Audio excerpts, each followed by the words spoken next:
የመከላከያ መሐንዲስ ዋና መምሪያና የመከላከያ ሰራዊት ሙዚየም የቁልፍና የሰነድ ርክክብ አደረጉ።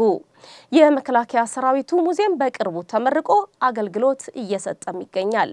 ሜሮን ጌታነህ የኢትዮጵያ ሰራዊት ዘመን ተሻጋሪ የድል ታሪኮች መሳሪያዎችንና ወታደራዊ ቁሳቁሶችን ሰንዶ በማስቀመጥ ለትውልድ ለማስተላለፍ የሚያስችል ሙዚየም ተገንብቶ ሙዚየሙ በበርካታ የሰራዊታችን ክፍሎችና በህብረተሰቡ እየተጎበኘ ነው።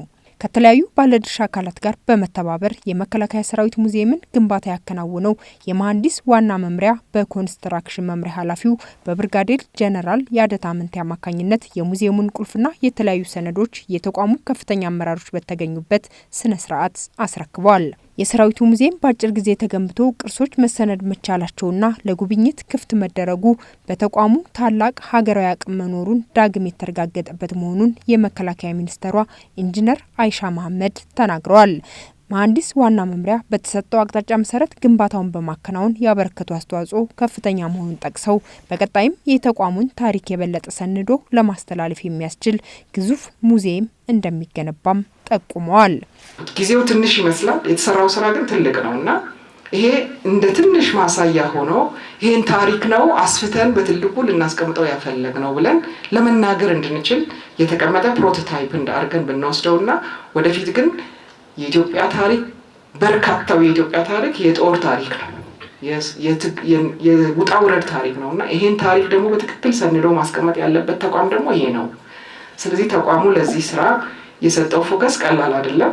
የታሰበውን በጣም የሚገርም በአፍሪካ ደረጃ በጣም ትልቅ የሚባል ሙዚየም ነው ለመገንባት እየታሰበ ያለው። ግን ያንን ሙዚየም የምንገነባው ምን ልናደርግበት እንደሆነ ትንሽ ማሳያዎችን ነው ዛሬ እዚህ ያስቀመጥነው። የመከላከያ ሰራዊት ሙዚየም ቅርስና ጥናት አስተዳደር ዳይሬክተር ሜጀር ጄኔራል ጥሩያ ሰፌ በበኩላቸው ለዚህ ሙዚየም ግንባታ መሳካት የመከላከያ መሐንዲስ ዋና መምሪያና ሌሎች ክፍሎችም ከፍተኛ ድጋፍ እንዳደረጉ ተናግረዋል። በአጭር ጊዜ ውስጥ ይህን የመሰለ ቦታ ስለሰሩልን መሐንዲስ ዋና መምሪያ በእውነትም ያፈጻጸም አቅሙን ያሳየበትም ጭምር ነው። በእርግጥ ትልልቅ ፕሮጀክቶች ይሰራል ይታወቃል። ይሄን ደግሞ በአጭር ጊዜ ወር በ15 ቀን ውስጥ እንደዛ ባልበለጠ ጊዜ ሰርቶ ስላስረከበን ማመስገን እንፈልጋለሁ። ወታደራዊ ሙዚየሙ ተቋሙ ትኩረት ሰጥቶ እንዲገነባ ያደረገው መሆኑንና አሁን ላይም የሚጠበቀውን አገልግሎት እየሰጠ መሆኑን የገለጹት ደግሞ የሙዚየሙ ግንባታ ሂደት አስተባባሪ የነበሩት ሌተናል ኮሎኔል አዱኛ ስብሐት ናቸው። በግንባታው ከፍተኛ ሚና ላበረከቱ ሚኒስቴር መስሪያ ቤቶችና የሰራዊቱ ክፍሎች እንዲሁም አመራሮች የእውቅናና የምስጋና ሰርቲፊኬት ከኢንጂነር አይሻ መሐመድ ተበርክቶላቸዋል። በቁልፍና ሰነድ ርክክብ ስነ ስርዓቱ ላይ የታደሙ አመራሮችም የመከላከያ ሰራዊት ሙዚየምን ጎብኝተዋል።